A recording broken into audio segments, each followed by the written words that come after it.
Happy days చిత్రంతో ఎంతో మంది అభిమానాన్ని సంపాదించుకున్నట్లు వరుణ్ సందేశ్. హ్యాపీ డేస్ చిత్రం తర్వాత వచ్చిన కొత్త బంగారు లోకం కూడా చాలా మంచి సక్సెస్ అందుకున్నప్పటికీ ఆ తర్వాత ఎందుకో పెద్దగా విజయాలు దక్కలేదు.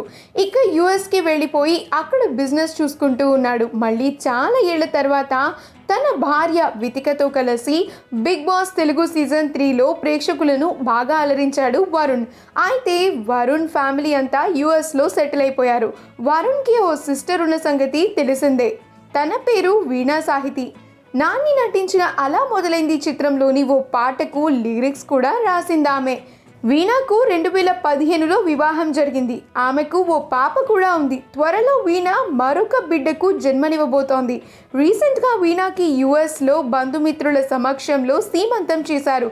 ఆ పిక్చర్ని పోస్ట్ చేస్తూ చెల్లికి బావకి కంగ్రాచులేషన్స్ని తెలియజేశాడు వరుణ్. ఆ బ్యూటిఫుల్ మూమెంట్స్కి సంబంధించిన కొన్ని ఫొటోస్ మనం ఇప్పుడు ఈ వీడియోలో చూసేద్దాం. ఈ వీడియో కనుక మీకు నచ్చినట్లయితే మీ అభిప్రాయాన్ని కామెంట్స్ ద్వారా మాకు తెలియజేయండి. మా ఛానల్ని సబ్స్క్రైబ్ చేయడం మర్చిపోకండి.